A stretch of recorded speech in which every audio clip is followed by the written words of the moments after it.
Modern life is full of worries. Money problems, your daughter's unsuitable boyfriend, your wife who doesn't understand you, your boss at work who doesn't listen to your good ideas. Caleb Zungu is not a happy man. He sells insurance to people who don't want to pay for it. He worries about the money that he owes the bank, and he discovers he is going bald. A man can only take so much.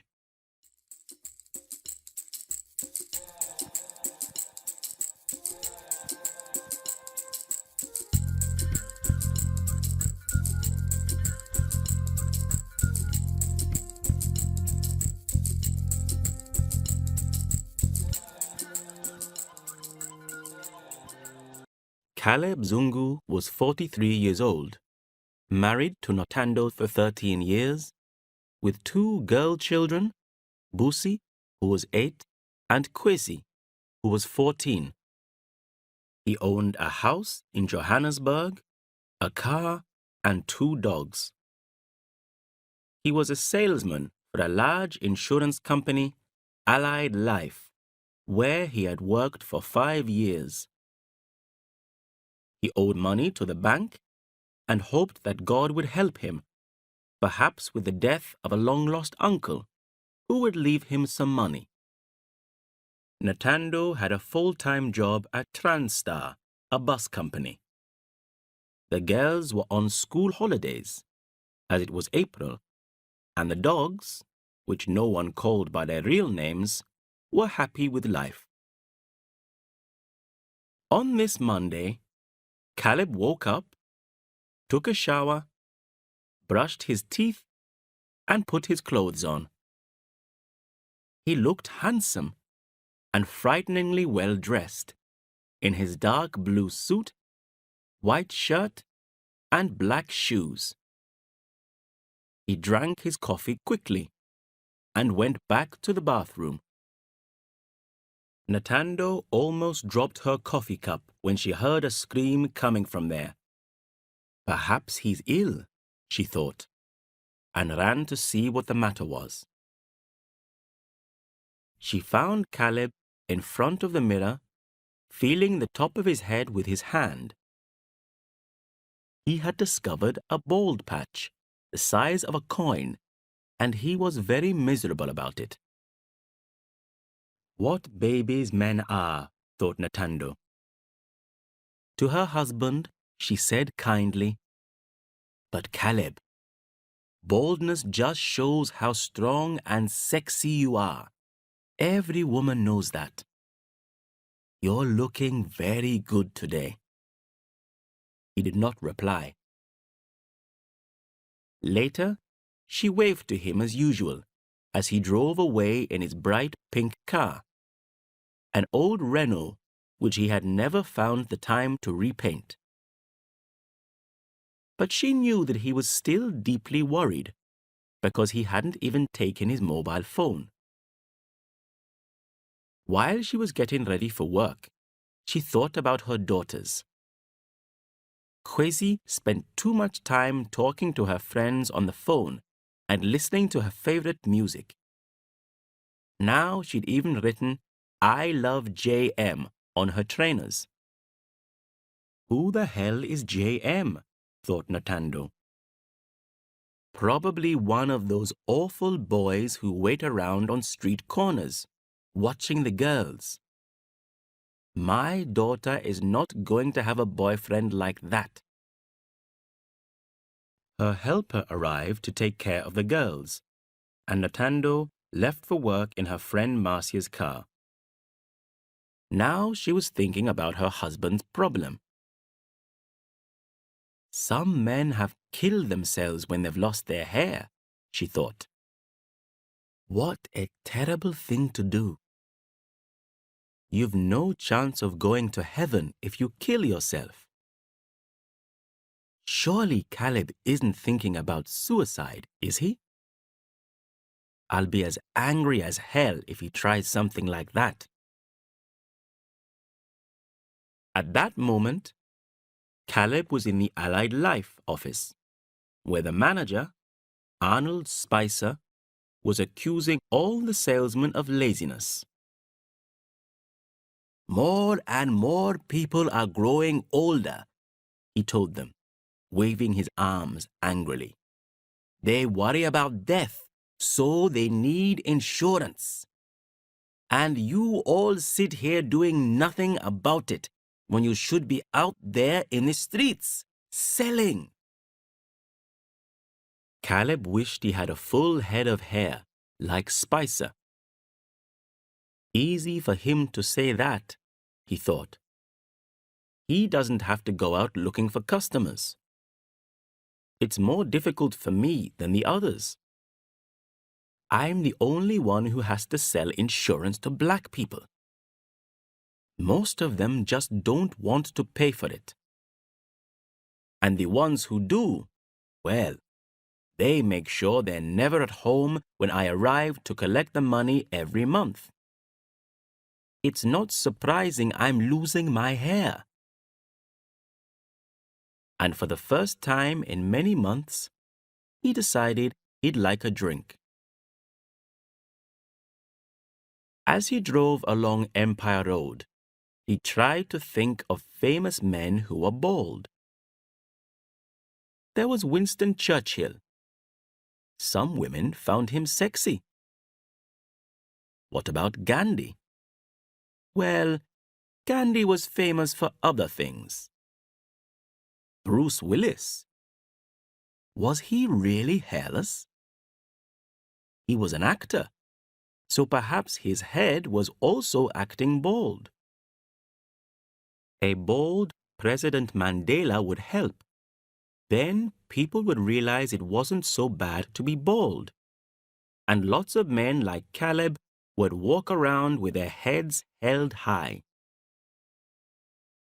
He parked his car on Pretoria Street and went into the bar at the corner.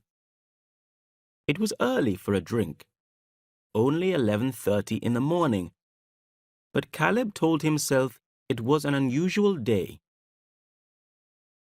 Inside the bar, there was loud African music, and the low lighting made the place seem mysterious and a little frightening. Dark men in the shadows spoke quietly to each other over their drinks, and women in bright dresses danced with each other. Caleb knew it was a favorite place for criminals.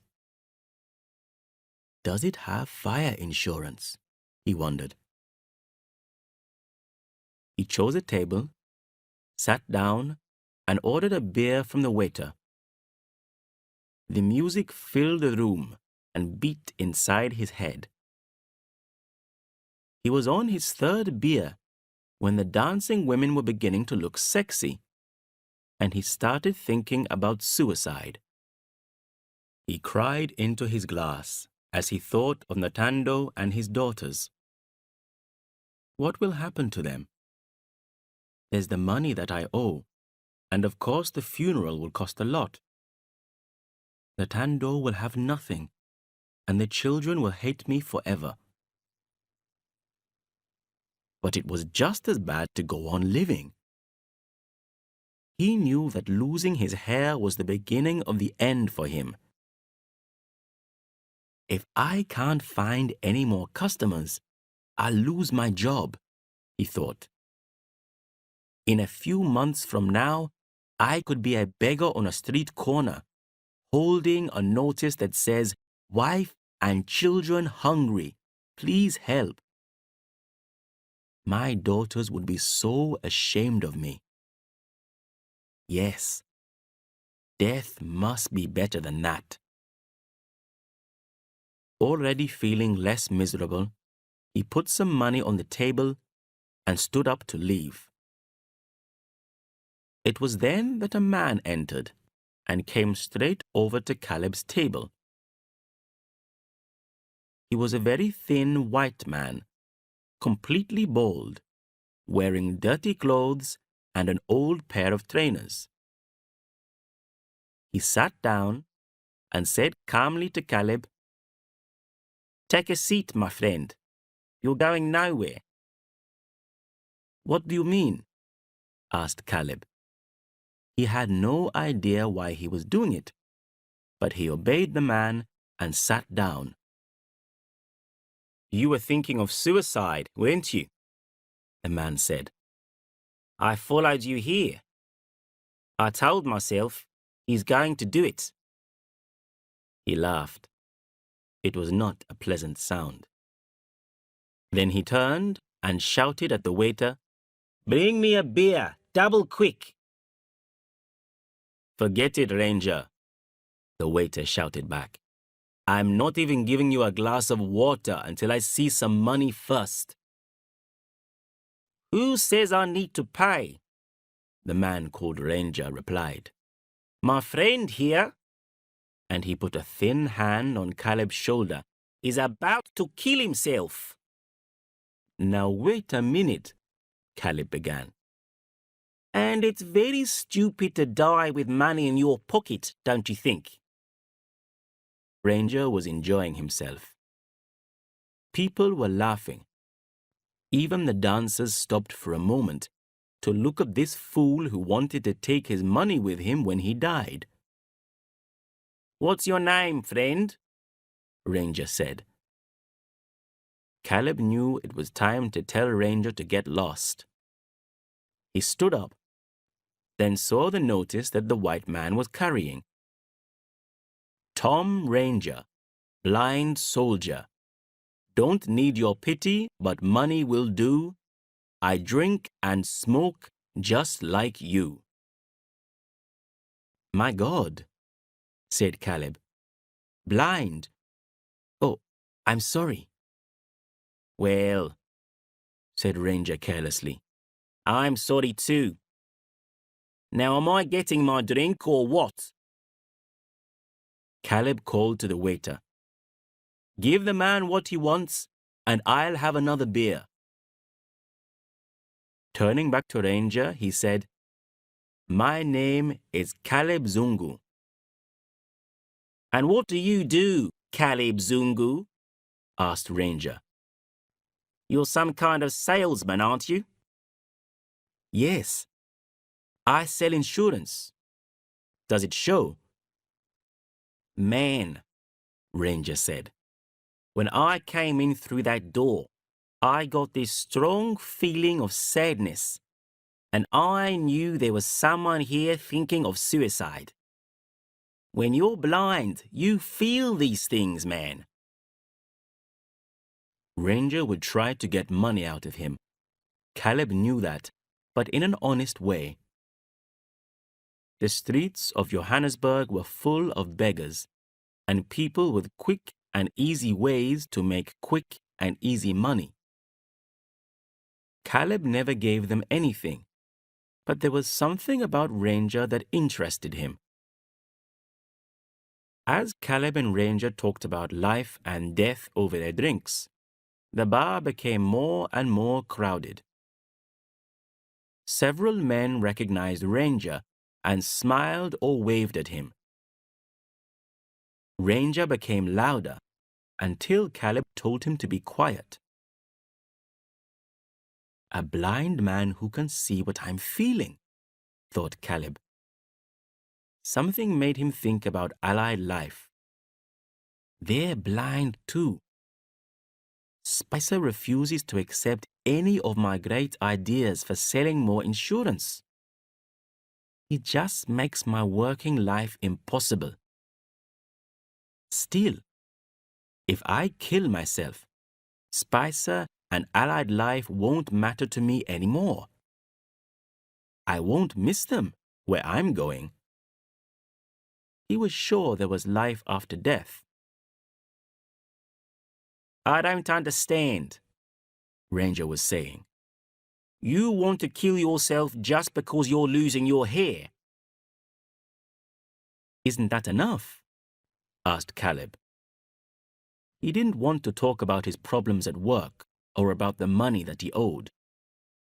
I've helped many people kill themselves, and they've usually had stronger reasons than that.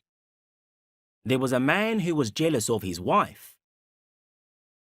Caleb had once suspected Ntando of seeing another man, Luckily, two of his best friends told him not to be a fool.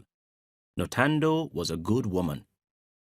He had started following her, hoping to catch her in flagrante delicto, caught in the act of having sex with a lover. He knew he was quite drunk by now, because he was thinking in Latin, but he drank some more beer anyway. Next time he had an idea to suggest to Spicer, he'd do it in Latin and see how Spicer liked that. "So, do you want me to help you?" Ranger asked. "Yes," Caleb said, "but don't give me any lessons about the importance of life or how my wife and kids will go hungry. Don't give me that." But he needed a plan that would make his death seem like an accident.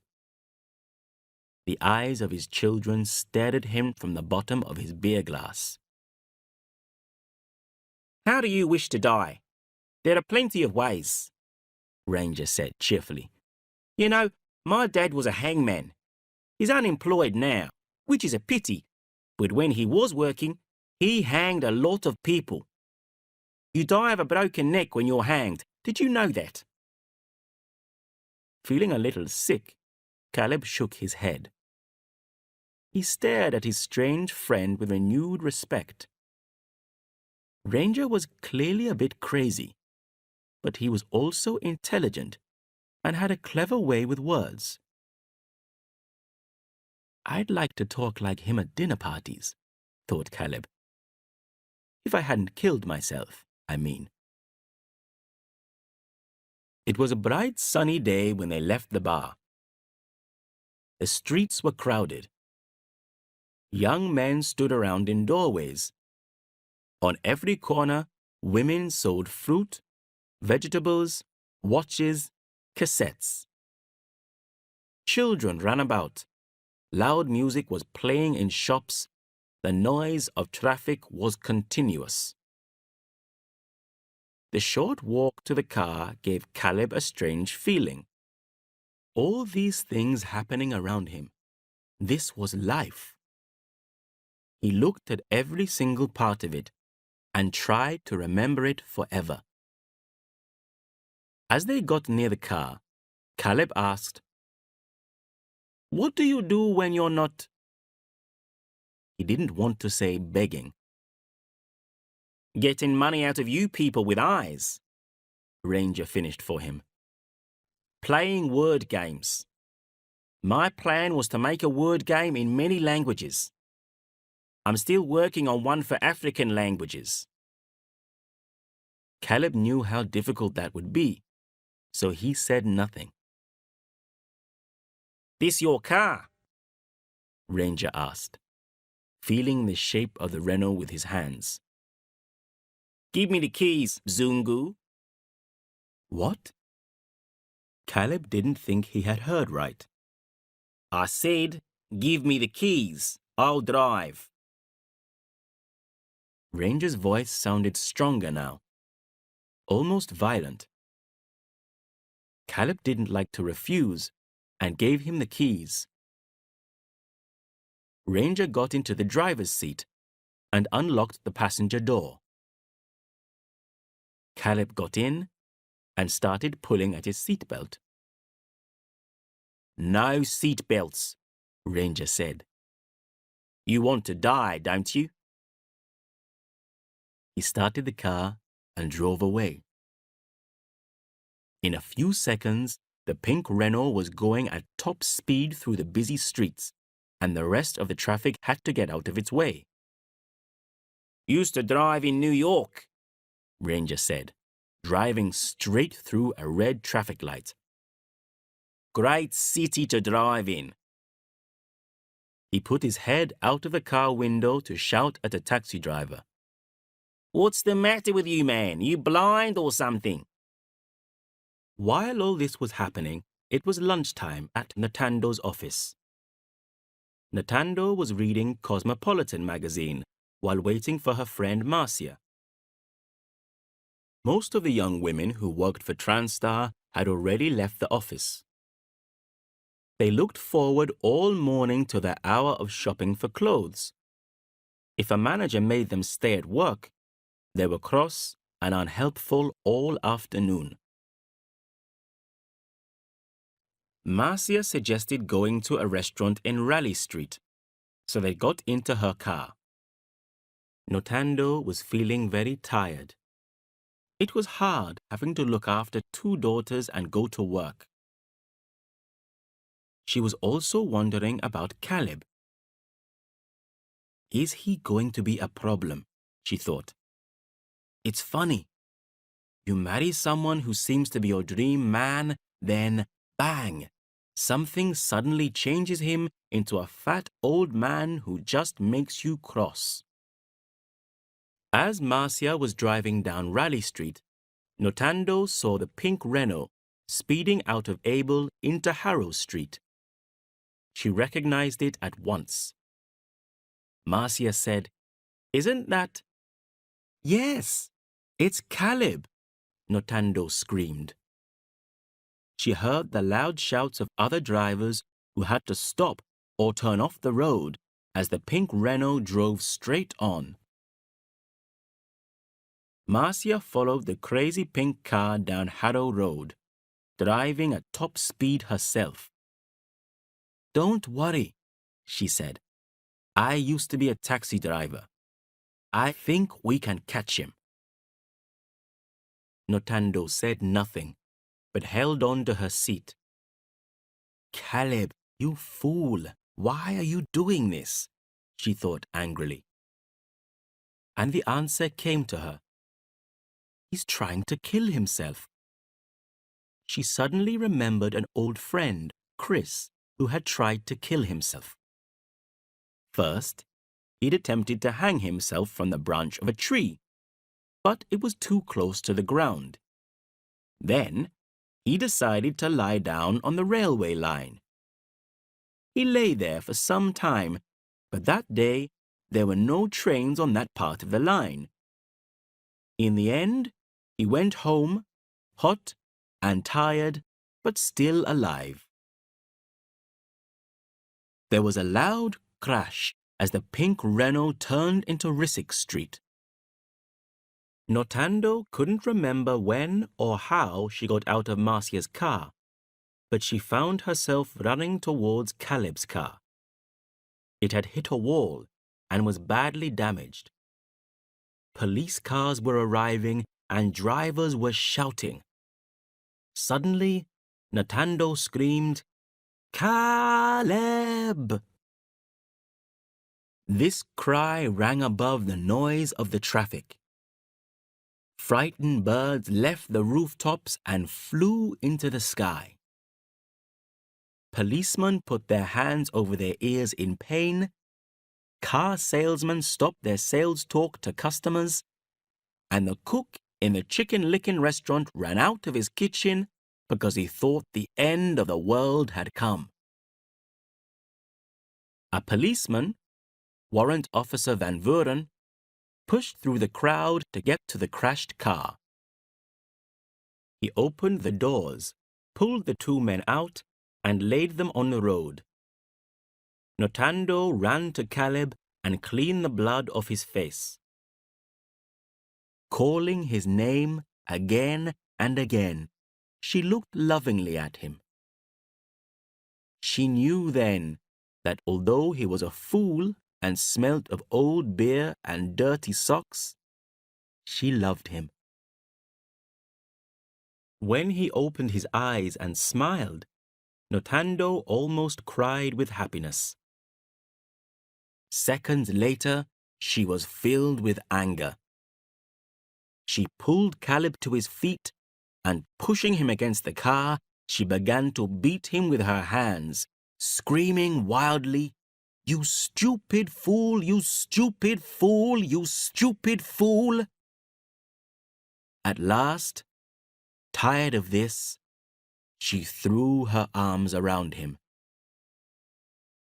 Van Vuren, who clearly had not read the police handbook on good policing, was busy hitting Ranger round the face, saying to him, How many times have I told you to keep out of trouble?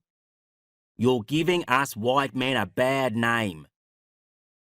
Officer, Caleb said, escaping from Natando's arms, you can't do that to Ranger. He was only trying to help me. Van Vuren turned and looked at Caleb. You stupid fool, he said. You're lucky he didn't kill you. This man has been a problem for us for months. Well, we have to remember he is blind, replied Caleb. Blind? Van Vuren laughed and turned to Ranger. Is that your latest idea? If you try to tell me you're blind, I'll put your eyes out myself. Come on, officer, Ranger said calmly. Don't be unkind. A man has got to live, hasn't he? The fun was over, and the watching crowd began to move away. An ambulance came to take the two men to hospital, and Notando went with them. Caleb still couldn't believe that Ranger was not blind. He wanted to jump up and beat him round the head, but he didn't feel strong enough. It was tiring just thinking about the crazy, crazy things that he and Ranger had done. A month later, Caleb left his job at Allied Life and started what he called the Progressive Hairlessness Educational Workshop. His plan was to get people talking about baldness and to help people accept their hairlessness, not worry about it. Few, as it was known, started badly because reporters found baldness very funny. They said few wasn't a serious business and it wouldn't last a month. But Caleb put a lot of hard work into it. He rang up all his old customers and asked for their help. He found several famous people who were ready to speak about their baldness on the radio. Ranger soon joined him, and together they appeared on television programs and traveled all over the country. Everywhere they went, they took the Few logo, a picture of a large egg with a confident smile and "Proud to be hairless" written in red below it. Letters from interested people arrived by every post. There was a heated discussion in the newspapers and on television. By then, Caleb had shaved all his hair off and looked completely bald. Could people with thinning hair join Few? By now, baldness was discussed openly, and many people sent money to Few to keep the work going. Few became a very successful company. Caleb Zungu was 45 years old, married to Natando for 15 years, with 2 girl children, Busi, who was 10, and Kwesi, who was 16. He owned a house in Johannesburg, 2 cars, and 2 dogs. He was the manager of the Few company. Notando and Ranger also worked for the company. J.M. was accepted as a future husband for Kwesi and as a worker in the company because he had started to lose his hair early. And the 2 dogs were called by their real names, Baldy and Beauty.